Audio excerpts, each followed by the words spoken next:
चलिए भाई, आज का जो सेशन है वो बहुत ज़्यादा इम्पोर्टेंट होने वाला है, इसलिए क्योंकि आज के सेशन में हम जो चैप्टर करने वाले हैं वो आने वाला है 16 मार्क्स का। 16 मार्क्स का कौन सा चैप्टर है ये है कंपनी। अब कंपनी जो चैप्टर है हालांकि छोटा नहीं है, इसमें भी बहुत सारे टॉपिक कंप्लीट हुए हैं, मतलब कवर हुए हैं। कंप्लीट तो नहीं हो पाएगा आज के सेशन में, लेकिन हम इंपॉर्टेंट चीजें इसमें कवर करेंगे और जो बचा हुआ टॉपिक होंगे वो नेक्स्ट सेशन में हम कंप्लीट करेंगे। अच्छा, इसमें आने क्या क्या वाला है 16 मार्क्स में, तो ये दो चैप्टर मिलकर एक यूनिट बना है। एक तो इश्यूड ऑफ शेयर्स और एक फोरफीचर ऑफ शेयर्स। जब ये दो चैप्टर मिलते हैं तो आपका एक यूनिट बनता है, और ये एक यूनिट आता है कितने मार्क्स का, टोटल 16 मार्क्स का। क्योंकि 16 मार्क्स का देखो जरा, आपका पेपर आएगा 18 मार्क्स का, जिसमें से 16 मार्क्स के तो सिर्फ ये एक ही यूनिट आने वाला है।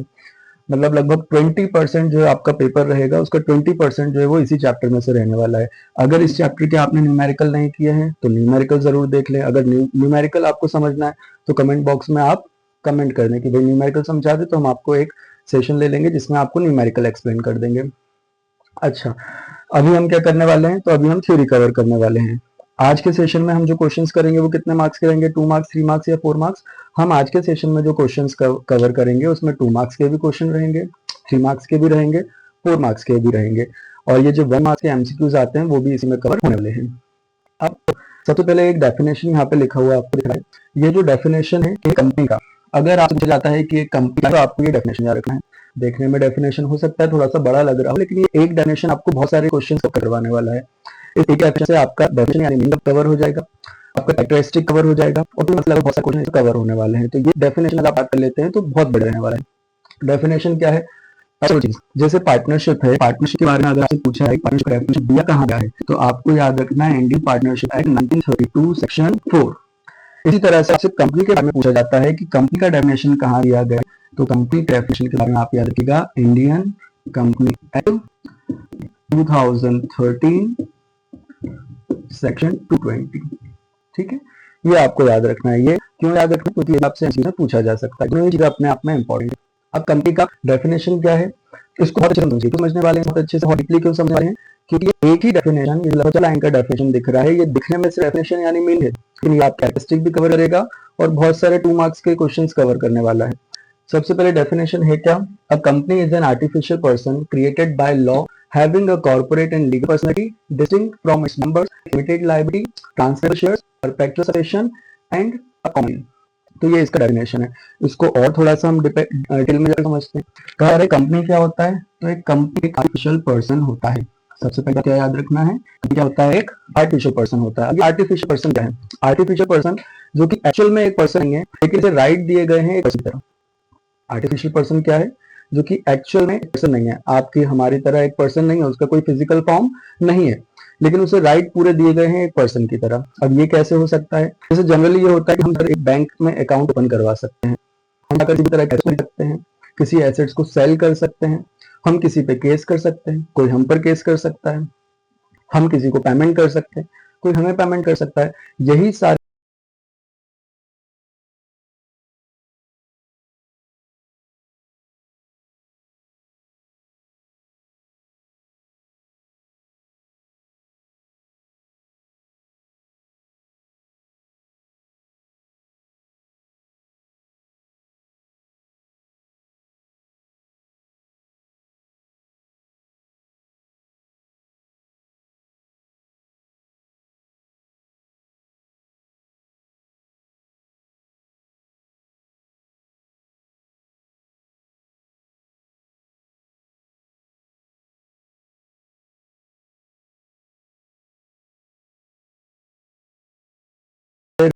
राइट एक कंपनी को दिए गए हैं। यही कारण है कि इससे क्या कहा जाता है, आर्टिफिशियल पर्सन कहा जाता है।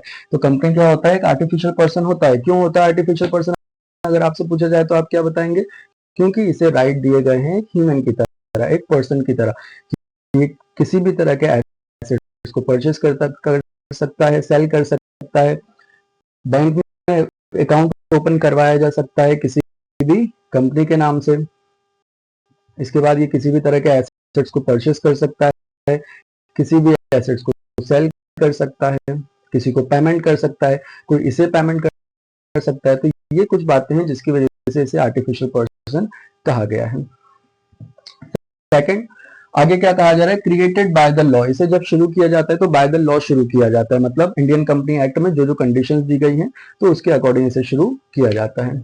आगे कहा जा रहा है इसकी कॉर्पोरेट, आगे कहा जा रहा है having a corporate and legal personality distinct from its members. इसका लीगल पर्सनालिटी होता है और वो कैसा होता है, डिस्टिंक्ट फ्रॉम इट्स मेंबर्स, ये अपने मेंबर से सेपरेट होता है, अलग होता है। अब मेंबर से सेपरेट होने का मतलब क्या है, मेंबर से सेपरेट होने का मतलब ये है, जैसे थोड़ा सा पार्टनरशिप से रिलेट करके मैं आपको बताता हूँ। पार्टनरशिप में ये होता है कि जब एक पार्टनर किसी भी तरह का एक्ट करता है तो अब वो अपने एक्ट से पूरे पार्टनरशिप को बाइंड कर देता है।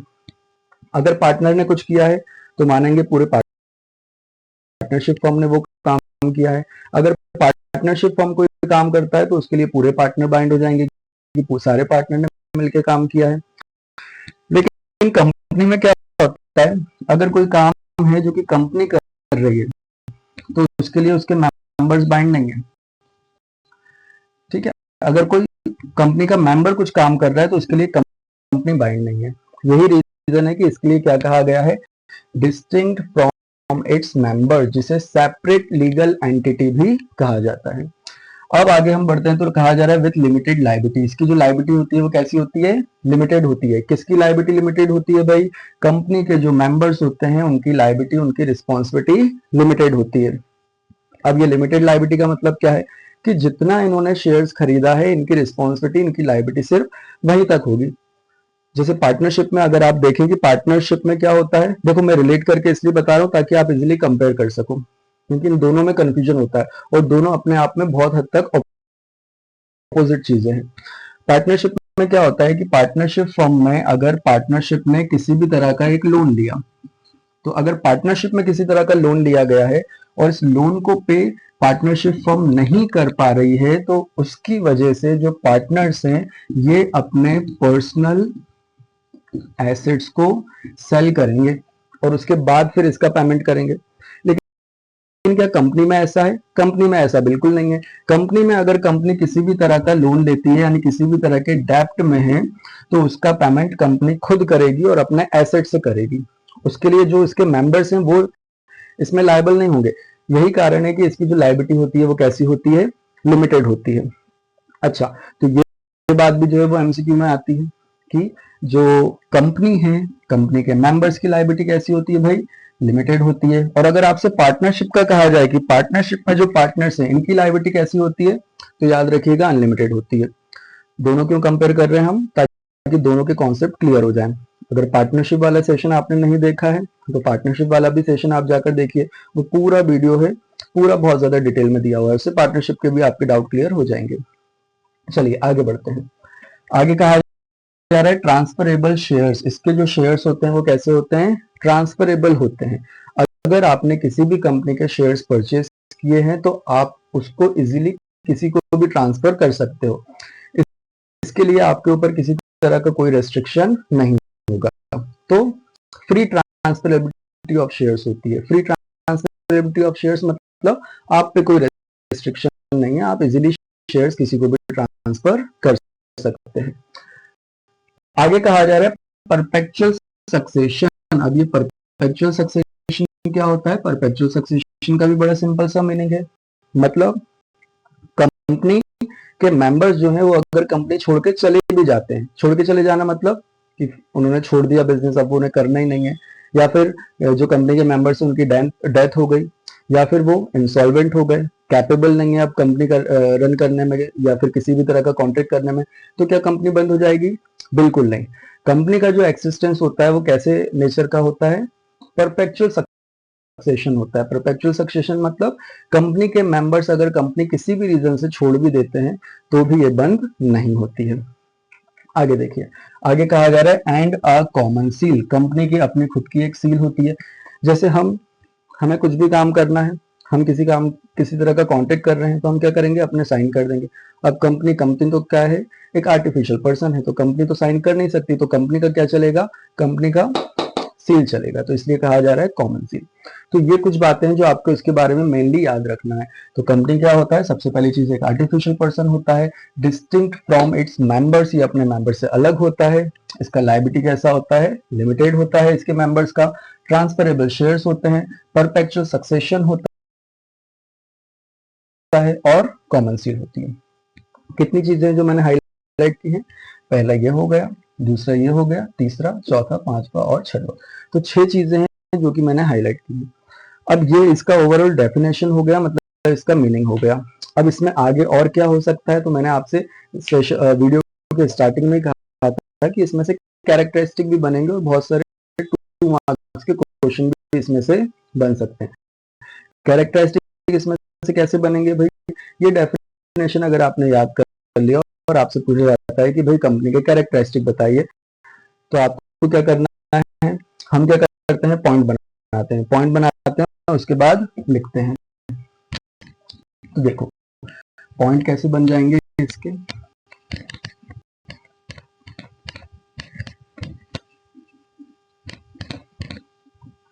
पॉइंट इसका पहला जो कैरेक्टरिस्टिक इसका बनता है, फर्स्ट कैरेक्टरिस्टिक इसका बनेगा, फर्स्ट है ये वाला, एन आर्टिफिशियल पर्सन। तो इसका फर्स्ट कैरेक्टरिस्टिक हो गया। डिटेल क्या लिखेंगे आप, जो मैंने आपको स्टार्टिंग में बताया था, अगर याद नहीं है तो एक बार फिर से आप वीडियो पीछे जाकर देख लीजिए। तो एन आर्टिफिशियल पर्सन, फिर भी शॉर्ट में मैं आपको बता देता हूँ आर्टिफिशियल पर्सन क्या होता है। जब कंपनी को राइट दिए जाते हैं एक पर्सन की तरह कि कंपनी अपना बैंक अकाउंट ओपन कर सकती है, किसी भी तरह के एसेट्स को परचेस और सेल कर सकती है, किसी पर केस कर सकती है, कोई कंपनी पर केस कर सकता है। तो यही कुछ बातें हैं, इस वजह से इसे आर्टिफिशियल पर्सन कहा गया है। सेकंड इसका कैरेक्टरिस्टिक क्या बन जाएगा भाई, सेकंड इसका बन जाएगा डिस्टिंक्ट फ्रॉम इट्स मेंबर्स। अगर आप यही पॉइंट लिखते हो डिस्टिंक्ट फ्रॉम इट्स मेंबर्स तो भी सही है, किसी भी तरह से गलत नहीं है। लेकिन अगर आप चाहें तो ये भी लिख दीजिए भाई, सेपरेट लीगल एंटिटी। दोनों के मीनिंग में क्या कोई चेंज होगा, बिल्कुल कोई चेंज नहीं होगा, सेम मीनिंग है। कंपनी अपने मेंबर से अलग होती है, कंपनी के मेंबर्स कुछ भी करें उसके लिए कंपनी बाइंड नहीं होगी, कंपनी कुछ भी करे उसके लिए कंपनी के मेंबर्स बाइंड नहीं होंगे। तीसरी चीज जो आपको याद रखना है वो क्या हो जाएगा भाई, तीसरा इसका कैरेक्टरिस्टिक बन जाएगा लिमिटेड लायबिलिटी। अगर आपने किसी भी कंपनी के शेयर्स खरीदे हैं तो वहां पे आपकी लायबिलिटी जो रहेगी, यानी कंपनी के मेंबर जो होते हैं उनकी लायबिलिटी पूरी तरह से कैसी होती है, लिमिटेड होती है। अच्छा, अगर पूछ लिया जाए पार्टनरशिप में यही चीज पूछी जाए तो याद रखिएगा, पार्टनरशिप में जो पार्टनर्स होते हैं उनकी लायबिलिटी अनलिमिटेड होती है। ये चीज बहुत अच्छे से याद रखिएगा, इसमें कंफ्यूजन होता है। कंपनी के बारे में पूछा जाए तो कंपनी के मेंबर्स की लायबिलिटी कैसी होती है, लिमिटेड। पार्टनरशिप के बारे में पूछा जाए तो पार्टनरशिप के जो पार्टनर्स होते हैं उनकी लायबिलिटी कैसी होती है, अनलिमिटेड होती है। नेक्स्ट फिर क्या दिया है आपको भाई, नेक्स्ट ये हो गया, फिर इसके बाद है ट्रांसफरेबल शेयर्स। तो ये एक और कैरेक्टरिस्टिक बन गया इसका, ट्रांसफरेबल शेयर्स। मतलब अगर आपने किसी भी कंपनी के शेयर्स खरीदे हैं तो इसके शेयर्स पूरी तरह से कैसे रहेंगे, ट्रांसफरेबल, यानी फ्री ट्रांसफरेबिलिटी ऑफ शेयर्स आप बोल सकते हैं। फ्री ट्रांसफरेबिलिटी शेयर्स का मतलब क्या, इसमें कोई चार्ज नहीं लगेगा। चार्ज वाले सेंस में फ्री वर्ड यूज नहीं किया गया है, फ्री वर्ड यूज किया गया है, किसी तरह का रेस्ट्रिक्शन नहीं है, इस सेंस में यूज किया गया है। चलिए इसके बाद परपेचुअल सक्सेशन। परपेचुअल सक्सेशन क्या हो जाता है भाई, परपेचुअल सक्सेशन का मतलब होता है कि कंपनी के मेंबर्स अगर कंपनी छोड़ के चले भी जाते हैं, इनकेस अगर वो कांटेक्ट नहीं कर सकते, इनकैपेबल हो गए हैं, या फिर किसी भी तरह से उनकी डेथ हो गई है किसी भी रीजन से, या वो आउट ऑफ कंट्री चले गए, इन शॉर्ट वो कंपनी रन ही नहीं करना चाह रहे, कंपनी में है ही नहीं वो, तो क्या कंपनी बंद होगी, नहीं होगी, कंपनी कंटिन्यूसली चलती रहेगी। और इसी चीज को क्या कहा जाता है, परपेचुअल सक्सेशन। तो कितने कैरेक्टरिस्टिक हो गए, 5 हो गए। एक और बन जाएगा इसमें से, कौन सा, कॉमन सील। ये एक और कैरेक्टरिस्टिक बन गया, कॉमन सील। तो कॉमन सील में आपको क्या याद रखना है, जैसे हम तो एक ह्यूमन है, तो हम तो अपने साइन कर सकते हैं किसी भी कॉन्ट्रैक्ट में, लेकिन क्या कंपनी साइन कर सकती है? नहीं, कंपनी साइन नहीं कर सकती। तो कंपनी क्या करेगी भाई? कंपनी की अपनी खुद की एक सील होती है, तो जहां पे भी उसे कॉन्ट्रैक्ट करना होता है तो वो सील लगा दी जाती है। तो ये इसके 6 कैरेक्टरिस्टिक बन गए। तो ये एक डेफिनेशन है 4 लाइन की। इस 4 लाइन के डेफिनेशन से आपका एक और क्वेश्चन कंप्लीट हो गया, जो कि क्या है? कैरेक्टरिस्टिक। चलो, डेफिनेशन यानी मीनिंग हो गया, कैरेक्टरिस्टिक भी हो गए। अब तो मैंने ये भी कहा था कि भाई 2 मार्क्स के भी क्वेश्चन इसमें से कवर हो जाएंगे। कैसे कवर हो जाएंगे? तो ये देख लो आप। कई बार 2 मार्क्स में क्वेश्चन पूछा जाता है कि company is an artificial person, explain. Company एक आर्टिफिशियल पर्सन है, एक्सप्लेन कीजिए। तो आपको ये वाला पॉइंट है, ये एक्सप्लेन कर देना है, ये इसमें से बन जाएगा। कई बार पूछा जाता है company has a separate legal entity, explain. तो ये भी आप एक्सप्लेन कर दोगे, तो ये भी एक सेपरेटली क्वेश्चन पूछा जाता है। ये आपसे एमसीक्यूज में पूछा जा सकता है। देखो एमसीक्यूज जो आते हैं ना, बच्चे मैंने देखा है बड़ा परेशान होते हैं कि सर एमसीक्यूज काय में से कर ले। तो बहुत सिंपल सी बात है, आप जितने भी टॉपिक पढ़ रहे हैं ना उनको बड़ा बड़ा डीप पढ़िए।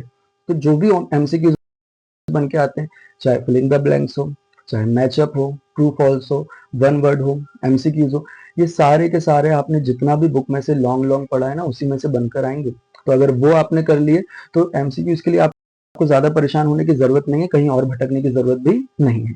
तो ये एमसीक्यूज में पूछा जाता है भाई। ठीक है, इसके बाद ट्रांसफरेबल शेयर्स होते हैं, फ्री ट्रांसफरेबिलिटी होती है शेयर्स में, ये भी चीज आप याद रखिए। फिर परपेचुअल सक्सेशन होता है कंपनी का, ये भी आप याद रखिए। ये भी आपसे वेरी शॉर्ट में मतलब 2 मार्क्स में पूछा जा सकता है। तो ये जितने भी 6 पॉइंट है, ये सारे के सारे 2 मार्क्स में पूछे जा सकते हैं, मतलब वेरी शॉर्ट में पूछे जा सकते हैं। तो एक डेफिनेशन अगर आप याद करते हैं 4 लाइन की, तो इसमें आपका डेफिनेशन यानी मीनिंग, कैरेक्टरिस्टिक और इसके साथ साथ 2 मार्क्स के काफी क्वेश्चन कवर होने वाले हैं। ठीक, अब इसमें थोड़ा सा कुछ और भी हम देख लेते हैं। हालांकि मैंने बताया था कि एक वीडियो में तो ये पूरा चैप्टर कवर नहीं होने वाला, लेकिन जितने भी इसके वीडियोस आएंगे वो सारे आपको देखना है। कुछ नहीं करना, बस बार बार बार बार बार बार सुनना है। बार बार सुनेंगे, आपके दिमाग में इतना बैठ जाएगा कि आप इजिली एग्जाम में लिख लेंगे। आगे इसमें और हम क्या कवर कर सकते हैं वो हम देख लेते हैं भाई। इसमें से एक और इंपॉर्टेंट क्वेश्चन बन के आता है, वो है इक्विटी शेयर और प्रेफरेंस शेयर में डिफरेंस। तो वो हम देख लेते हैं भाई, इसके क्या क्या पॉइंट है।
चलिए, ये है आपका इक्विटी शेयर प्रेफरेंस शेयर में डिफरेंस। अगर आपको इसका मीनिंग नहीं पता है तो इक्विटी शेयर्स और प्रेफरेंस शेयर्स दोनों का एक सेपरेटली शॉर्ट्स बने हुए हैं, वो आप जाकर देखिएगा तो उससे आपको बहुत अच्छे से क्लियर हो जाएगा। 30 से 40 सेकंड के शॉर्ट्स हैं वो, तो उससे आपको मीनिंग बहुत अच्छे से क्लियर हो जाएगा। और चलिए ठीक है, अगर वो नहीं भी देखा है आपने और आपको नहीं भी देखना है तो भी आप इसको समझ लीजिए, तो भी बहुत अच्छे से क्लियर हो जाएगा। चलो, तो सबसे पहले इक्विटी शेयर्स क्या होते हैं, प्रेफरेंस शेयर्स क्या होते हैं? दोनों ही शेयर्स हैं। शेयर्स क्या होते हैं भाई? तो होता ये है कि कंपनी का जो ऑथराइज कैपिटल होता है, देखो एक एक चीज समझो, बहुत डिटेल में समझो आप, कुछ भी पूछा जा सकता है। सबसे पहले जी शेयर्स क्या होते हैं। होता यह है कि कंपनी की एक ऑथराइज कैपिटल होता है। अब ये ऑथराइज कैपिटल क्या होता है, तो इसका भी शॉर्ट बना हुआ है, इसको भी जाकर देख लेना। हालांकि अभी शॉर्ट में मैं आपको बता देता हूं कि ऑथराइज कैपिटल क्या होता है भाई। तो कंपनी का जो टोटल कैपिटल होता है उसे ऑथराइज कैपिटल कहा जाता है। एक डॉक्यूमेंट होता है जिसे मेमोरेंडम ऑफ एसोसिएशन कहा जाता है। जब वो बनाया जाता है ना, तो उसमें इस कैपिटल को लिखा जाता है। दूसरी चीज, इसे रजिस्टर्ड कैपिटल भी कहा जाता है, क्योंकि जब किसी भी कंपनी को रजिस्टर्ड करवाया जाता है तो इसी अमाउंट के साथ रजिस्टर्ड करवाया जाता है। तो ऑथराइज कैपिटल और रजिस्टर्ड कैपिटल एक ही है, ठीक है। और डिटेल में समझना है तो शॉर्ट में जाके समझिएगा, है ना। अभी ऑथराइज कैपिटल जो होता है कंपनी का, इसी ऑथराइज कैपिटल को स्मॉल यूनिट्स में डिवाइड किया जाता है। ऑथराइज कैपिटल को क्या किया जाता है, स्मॉल यूनिट्स में, छोटे छोटे हिस्सों में डिवाइड किया जाता है। और इन्हीं छोटे छोटे हिस्सों को यानी स्मॉल यूनिट्स को हम क्या बोलते हैं, शेयर्स। ठीक है। क्वेश्चन पूछा जाए आपसे 2 मार्क्स में कि भाई शेयर्स क्या होते हैं, तो आपको क्या याद रखना है, कंपनी की ऑथराइज कैपिटल को स्मॉल यूनिट्स में डिवाइड किया जाता है और इन्हीं स्मॉल यूनिट्स को कहा जाता है शेयर्स। ठीक है। अब ये शेयर्स के टाइप्स होते हैं भाई। जनरली शेयर्स 2 टाइप्स के होते हैं। एक होता है इक्विटी शेयर, एक होता है प्रेफरेंस शेयर्स। ठीक है। हम यही पढ़ने वाले हैं कि इक्विटी शेयर क्या है, प्रेफरेंस शेयर क्या है, उन्हीं के बीच में हम डिफरेंस देखने वाले हैं। अच्छा देखो, प्रेफरेंस शेयर के नाम से क्लियर है, प्रेफरेंस शेयर्स, प्रेफरेंस मतलब इसे प्रेफर किया जाता है, ये स्पेशल नेचर के शेयर होते हैं। ठीक है। प्रेफरेंस शेयर्स क्या होते हैं, स्पेशल नेचर के शेयर्स होते हैं। और इक्विटी शेयर्स क्या होते हैं, ये ऑर्डिनरी नेचर के शेयर्स होते हैं। ठीक, तो ये चीज भी याद रखिए भाई, ये क्या होते हैं, स्पेशल नेचर के शेयर होते हैं, और ये क्या होते हैं, ऑर्डिनरी शेयर होते हैं। ठीक है। अब सीधे हम मीनिंग पर आते हैं। मैं ये सजेस्ट जरूर करूंगा कि equity share, preference share, authorise capital का जो शॉर्ट मैंने पोस्ट किया है वो जरूर देख लीजिएगा, क्योंकि वो शॉर्ट में आपको चीजें बहुत अच्छे से और क्लियर हो जाएगी। अभी आगे बढ़ते हैं हम। तो अभी तक हमने क्या क्या देखा, ऑथराइज कैपिटल क्या होता है भाई, सॉरी ऑथराइज कैपिटल नहीं, शेयर्स क्या होते हैं भाई। तो कंपनी की जो ऑथराइज कैपिटल है उसे स्मॉल यूनिट्स में डिवाइड किया जाता है और इन्हीं को कहा जाता है शेयर्स। शेयर्स कितने टाइप्स के होते हैं, इक्विटी शेयर्स और प्रेफरेंस शेयर्स। प्रेफरेंस शेयर्स इसके नाम से क्लियर है, प्रेफर करना, इंपॉर्टेंस देना, प्रायोरिटी देना, यानी स्पेशल नेचर के हैं ये। इक्विटी शेयर्स ये ऑर्डिनरी नेचर के हैं। अब इनमें डिफरेंस हम देख लेते हैं, क्या क्या डिफरेंस है।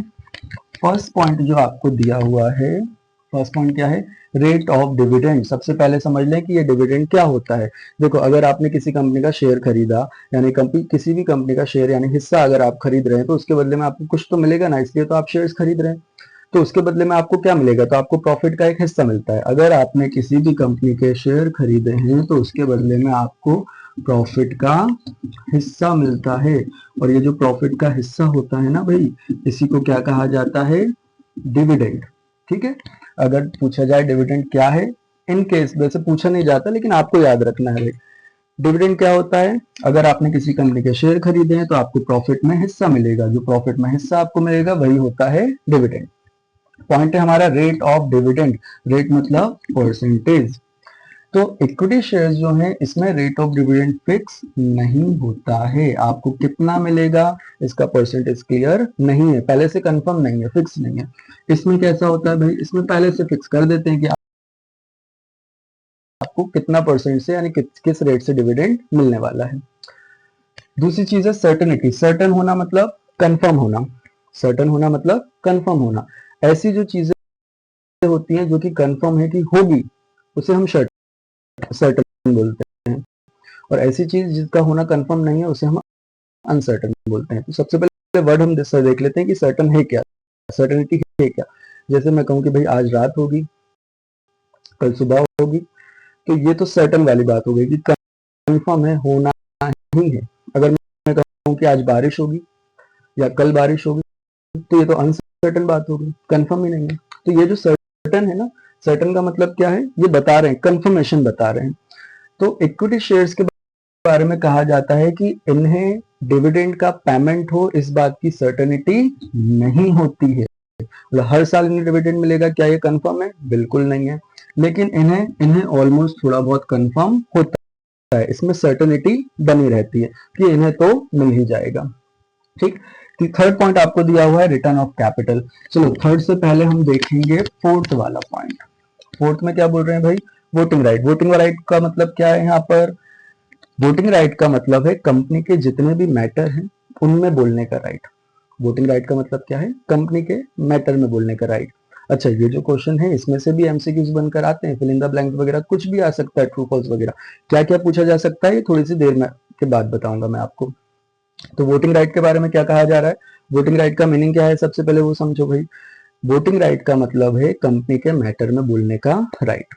तो इक्विटी शेयर्स के पास राइट होता है? बिल्कुल, इक्विटी शेयर्स के पास राइट होता है, ये कंपनी के मैटर में बोल सकते हैं। ठीक है।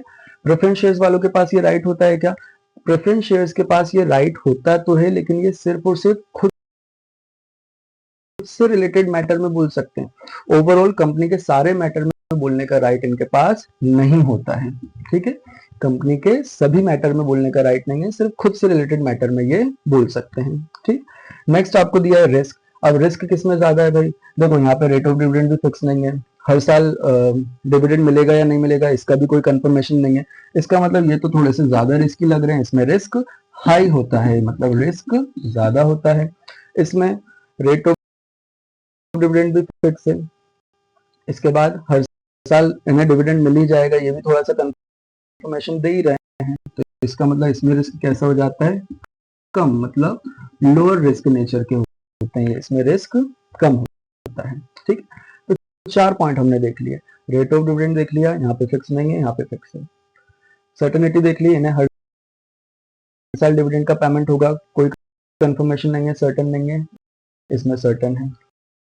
वोटिंग राइट, ये एंजॉय करते हैं वोटिंग राइट, मतलब इन्हें वोटिंग राइट दिया गया है कंपनी के सारे मैटर में बोलने का, इन्हें कंपनी के सारे मैटर में बोलने का राइट नहीं दिया गया है।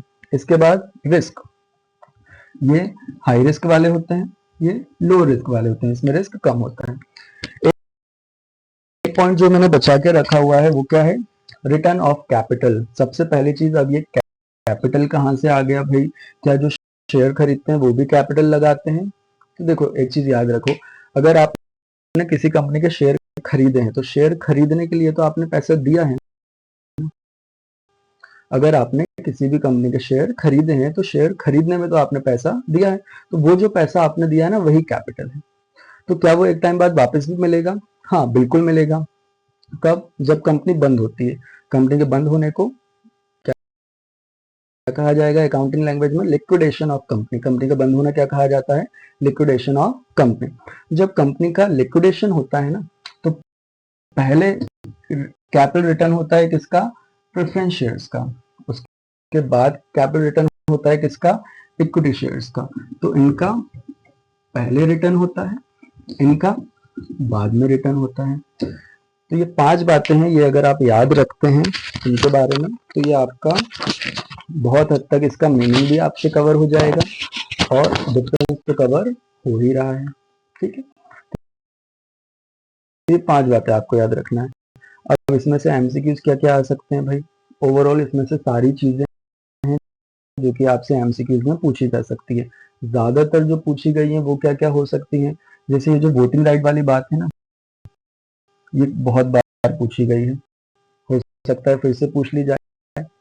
प्रेफरेंस शेयर्स का लेके याद रखिएगा। प्रेफरेंस शेयर बच्चों के दिमाग में क्या होता है? इक्विटी शेयर्स वालों के पास वोटिंग राइट है, इनके पास नहीं है।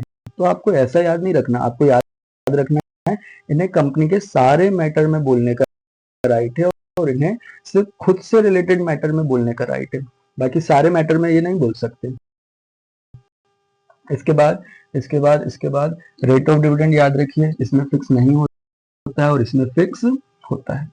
तो ये 2 चीजें हैं जो कि जनरली ज्यादा पूछी गई हैं। बाकी इंपॉर्टेंट अगर आप देखेंगे एमसीक्यूज के पॉइंट ऑफ व्यू से तो सारी चीजें ही इंपॉर्टेंट हैं। ठीक, तो अभी तक हमने क्या क्या देख लिया भाई? हमने कंपनी का डेफिनेशन देख लिया, हमने कंपनी के कैरेक्टरिस्टिक देख लिए, हमने कंपनी के से रिलेटेड जो 2 मार्क्स के क्वेश्चन आ सकते हैं वो हमने कवर कर लिए। उसके बाद इक्विटी शेयर प्रेफरेंस शेयर्स का डिफरेंस हमने कवर कर लिया। अब देखो ये जो एक डिफरेंस हमने कवर किया है, इससे भी बहुत सारी चीजें कवर होने वाली है। क्या क्या कवर होने वाली है वो सुनो। देखो इक्विटी शेयर प्रेफरेंस शेयर में डिफरेंस आएगा, लॉन्ग में आएगा, जैसे 4 मार्क्स में आया, 3 मार्क्स में आया। 4 में आया तो आप 4 पॉइंट्स लिख दोगे, 3 मार्क्स में आया तो आप 3 पॉइंट्स लिख दोगे। अब इसमें से क्या शॉर्ट चीजें हैं जो कवर हो सकती हैं। पहली चीज, अगर आपसे इक्विटी शेयर का मीनिंग पूछा जाता है तो ये वाला जो साइड है ना, ये आप पूरा लिख देना, तो ये इसका मीनिंग बन जाएगा। ठीक है, क्या क्या कि भाई इसमें रेट ऑफ डिविडेंड फिक्स नहीं होता है, इसमें हर साल डिविडेंड की सर्टेनिटी नहीं होती है, कैपिटल इनका रिटर्न किया जाता है, प्रेफरेंस शेयर्स के बाद इन्हें वोटिंग राइट दिया जाता है, ओवरऑल सारे मैटर में ये बोल सकते हो, और इसमें रिस्क हाई होता है। तो ये इसका मीनिंग बन गया। अगर प्रेफरेंस शेयर का आपसे मीनिंग पूछा जाता है कि भाई प्रेफरेंस शेयर का मीनिंग बताइए, तो प्रेफरेंस शेयर के मीनिंग के लिए ये सारी बातें आप मिलाकर लिख दीजिए, तो ये इसका मीनिंग बन जाएगा। जैसे इसमें रेट ऑफ डिविडेंड फिक्स होता है, इसमें सर्टेनिटी होती है कि हर साल इनको ओवरऑल डिविडेंड मिल ही जाएगा, कैपिटल इनका इक्विटी शेयर से पहले रिटर्न कर दिया जाता है, इन्हें कंपनी के सारे मैटर में बोलने का राइट नहीं होता, सिर्फ खुद से रिलेटेड मैटर में बोल सकते हैं, इसमें रिस्क थोड़ा सा कम होता है। तो ये सारी बात आप लिखेंगे तो ये इसका मीनिंग बन जाएगा। देखो एक डिफरेंस है, अभी तक 3 चीजें कवर हो गई, अभी और भी कवर होगी। क्या क्या कवर हो गई? Difference between equity share preference share clear हो गया, इक्विटी शेयर्स का मीनिंग क्लियर हो गया, अगर वेरी शॉर्ट में पूछ लिया जाए 2 मार्क्स में तो लिख देंगे। प्रेफरेंस शेयर्स का मीनिंग क्लियर हो गया, अगर 2 मार्क्स में पूछा जाए ये भी हम लिख देंगे। अब और क्या कवर हुआ? अगर आपसे इक्विटी शेयर्स के कैरेक्टरिस्टिक पूछे जाते हैं तो ये भी कवर हो गए। कैसे कवर हो गए? फर्स्ट पॉइंट आपका बन जाएगा रेट ऑफ डिविडेंड, इसे डिटेल बना के लिख देना।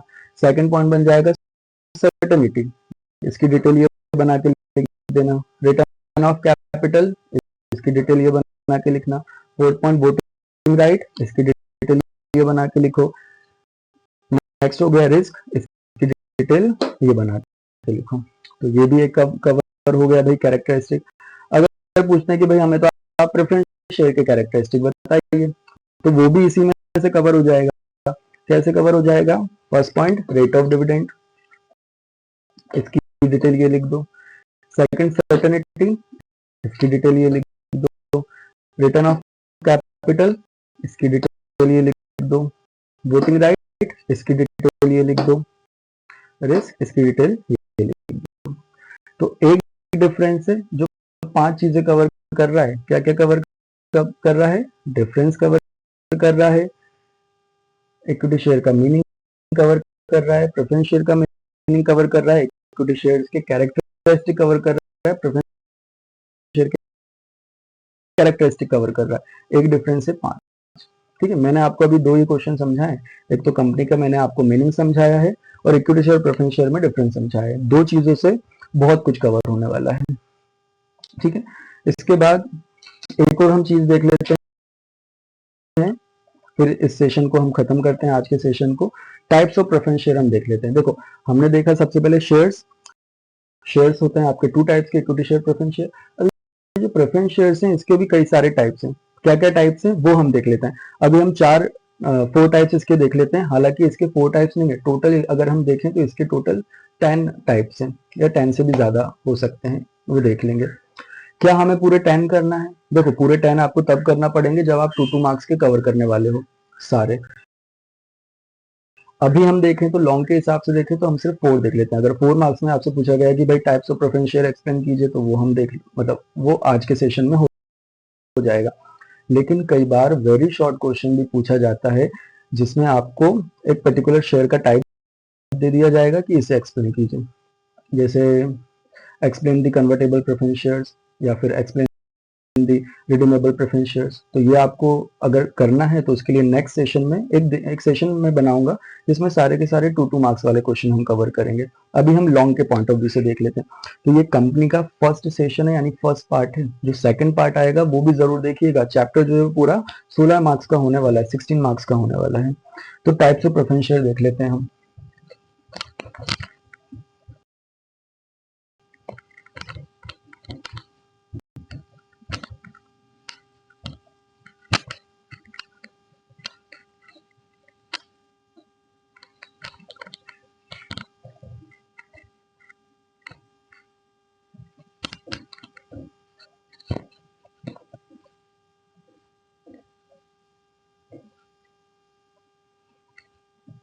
देखो सबसे पहले हमने क्या देखा भाई, हमने देखा कि शेयर क्या होता है। फिर हमने देखा शेयर 2 टाइप्स के होते हैं, इक्विटी शेयर और प्रेफरेंस शेयर। फिर हमने क्या देखने वाले हैं, अब हम देखने वाले हैं कि प्रेफरेंस शेयर के कितने टाइप्स होते हैं। तो प्रेफरेंस शेयर के टाइप्स हो जाते हैं, वैसे तो बहुत हैं, हम कितने देखने वाले हैं, 4। फर्स्ट हम देख लेते हैं इसमें कन्वर्टेबल प्रेफरेंस शेयर्स। बहुत सिंपल है, इनके नाम से इनका मीनिंग निकल जाएगा। सेकंड इसी का रिलेटेबल हो जाएगा non convertible preference share. Third क्या हो जाएगा, रिडीमेबल प्रेफरेंस शेयर्स। फोर्थ क्या हो जाएगा, इररिडीमेबल प्रेफरेंस शेयर्स। तो ये 4 बन गए। इसमें भी 2 याद कर लो, 2 का अपोजिट कर दो तो 4 हो जाएंगे। कन्वर्टेबल याद रख लो और रिडीमेबल याद रख लो। कन्वर्टेबल का ऑपोजिट करेंगे नॉन कन्वर्टेबल, रिडीमेबल का ऑपोजिट करेंगे तो इररिडीमेबल। ये होता क्या है, अच्छा देखो मैं एक बार फिर से यहाँ से बता रहा हूँ आप लोगों को। शेयर्स क्या होते हैं, कंपनी की ऑथराइज कैपिटल को स्मॉल यूनिट्स में डिवाइड किया जाता है, इन्हीं स्मॉल यूनिट्स को शेयर्स कहा जाता है। शेयर्स कितने टाइप्स के होते हैं, 2 टाइप्स के, equity share, preference share. Equity shares क्या होते हैं वो अभी हमने डिटेल में समझ लिया। प्रेफरेंस शेयर्स क्या होते हैं वो भी हमने डिटेल में समझ लिया। अब हम देख रहे हैं प्रेफरेंस शेयर के टाइप्स। सबसे पहले दिया है कन्वर्टेबल प्रेफरेंस शेयर्स। इसके नाम से मीनिंग निकालो। कन्वर्टेबल, कन्वर्टेबल मतलब जिसे बदला जा सकता है। तो कन्वर्टेबल प्रेफरेंस शेयर्स क्या है, ऐसे जो प्रेफरेंस शेयर्स होते हैं जिसमें शेयर होल्डर्स को राइट दिया जाता है। किस चीज का राइट दिया जाता है, कि आप अपने प्रेफरेंस शेयर्स को कन्वर्ट कर सकते हैं इक्विटी शेयर्स में। तो ये क्या हो जाएंगे आपके कन्वर्टेबल प्रेफरेंस शेयर्स। बस इतना ही तो मीनिंग है। क्या होते हैं कन्वर्टेबल प्रेफरेंस शेयर्स, ऐसे जो प्रेफरेंस शेयर्स होते हैं जिसमें शेयर होल्डर्स को राइट दिया जाता है कि आप अपने शेयर्स को कन्वर्ट कर सकते हैं टू इक्विटी शेयर्स, तो वो कन्वर्टेबल प्रेफरेंस शेयर्स। अब इस हिसाब से नॉन कन्वर्टेबल प्रेफरेंस शेयर्स क्या हो गए भाई, ऐसे जो प्रेफरेंस शेयर्स होल्डर होते हैं जिन्हें इस तरह का राइट नहीं दिया जाता है, इनके पास ये राइट नहीं है कि ये अपने शेयर्स को कन्वर्ट कर सकें, तो ये आपके नॉन कन्वर्टेबल प्रेफरेंस शेयर्स। बस यही है। रिडीमेबल प्रेफरेंस शेयर्स, इसमें भी इसके नाम से मीनिंग निकालो। रिडीमेबल, रिडीमेबल मतलब रिडीम करना, पे करना। रिडीमेबल मतलब क्या होता है, रिडीम करना मतलब पे करना। तो रिडीमेबल प्रेफरेंस शेयर्स, ऐसे जो प्रेफरेंस शेयर्स होते हैं जिनका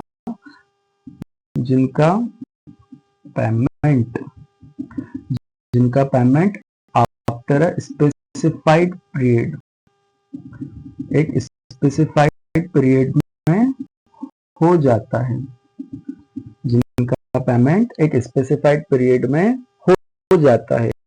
या फिर आप कैसे याद रखेंगे, with in the life time of company, company के लाइफ टाइम में जिनका पेमेंट हो जाता है वो आपके हैं रिडीमेबल प्रेफरेंस शेयर्स। अगर आपने प्रेफरेंस शेयर्स खरीदे, अब आपको अपना पैसा वापस चाहिए भाई, और आपने रिडीमेबल प्रेफरेंस शेयर्स खरीदे, तो उसमें क्या होगा वो आपको बता देंगे कि भाई 7 साल बाद आपका पैसा वापस हो जाएगा, आपका कैपिटल रिटर्न हो जाएगा। तो इसका मतलब आपके कौन से शेयर्स हैं? रिडीमेबल प्रेफरेंस शेयर्स हैं।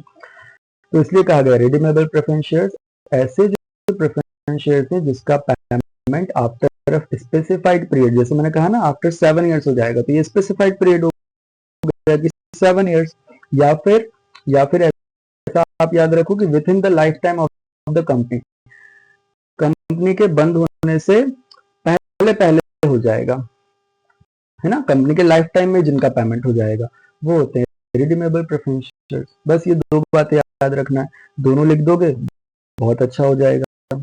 इसके बाद इररिडीमेबल प्रेफरेंस शेयर्स क्या है? तो इसका ऑपोजिट कर दीजिए, जिनका payment with in the life time of company नहीं होता है, मतलब जब लाइफ टाइम में नहीं हो रहा है तो कब होगा? इनका पेमेंट होता है after the liquidation, after the liquidation of company, company के लिक्विडेशन के बाद, जब कंपनी बंद होने पर आ जाती है ना, तब इनका पेमेंट होता है। तो ये आपके क्या हो जाते हैं? Irredeemable preference shares. ठीक है, 4 हैं, सिंपल से हैं। क्या क्या हो गया? कन्वर्टेबल प्रेफरेंस शेयर्स हो गया भाई। कन्वर्टेबल प्रेफरेंस शेयर्स क्या है? जिन्हें राइट दिया जाता है कि आप अपने शेयर्स को इक्विटी शेयर्स में कन्वर्ट कर सकते हैं। नॉन कन्वर्टेबल प्रेफरेंस शेयर्स, इन्हें ऐसा कोई राइट नहीं दिया जाता। रिडीमेबल प्रेफरेंस शेयर्स जिनका पेमेंट आफ्टर स्पेसिफाइड पीरियड या फिर with in the life time of the company हो जाता है। इररिडीमेबल प्रेफरेंस शेयर्स जिनका payment at the time of the liquidation होता है, यानी जब कंपनी बंद होने पर आ जाती है तब इनका पेमेंट होता है। ठीक है, तो क्या हमने सारे टाइप्स कवर कर लिए प्रेफरेंस शेयर्स के? नहीं, हमने सारे टाइप्स कवर नहीं किया। अभी हमने सिर्फ लॉन्ग क्वेश्चन के हिसाब से सिर्फ 4 टाइप्स कवर किए हैं। ठीक है, तो 2 मार्क्स के क्वेश्चंस के लिए, वेरी शॉर्ट क्वेश्चन के लिए एक अलग से सेशन करेंगे हम, उसमें हम कवर करेंगे। अच्छा, क्या इसमें से एमसीक्यूज आ सकते हैं? बिल्कुल आ सकते हैं। वन वर्ड आ सकते हैं, ट्रू फॉल्स आ सकते हैं। कन्वर्टेबल प्रेफरेंस शेयर को लेकर पूछा जा सकता है भाई ऐसे जो प्रेफरेंस शेयर्स हैं जिन्हें इक्विटी शेयर्स में कन्वर्ट कर सकते हैं वो कौन से हैं? कन्वर्टेबल प्रेफरेंस शेयर्स हैं। ठीक है, तो ओवरऑल आप सारी चीजें देखिए, पूरा जो वीडियो है उसको बार बार रिपीट करके देखिए, कुछ नहीं करना, सिर्फ सुनना है, बार बार सुनिए, तो आपके दिमाग में ही मीनिंग इनका बैठ जाएगा। एमसीक्यू इसके लिए अलग से परेशान नहीं होना, वीडियो में जितनी चीजें आ रही हैं अलग से मैं बता रहा हूँ कि क्या एमसीक्यूज बनकर आ सकता है, इसी में से मोस्टली एमसीक्यूज आपके कवर हो जाएंगे। ठीक है, तो इस सेशन का पार्ट 2 आएगा, तो उसको भी आप जरूर देखिएगा। बाकी आज के सेशन को हम यहीं खत्म करते हैं।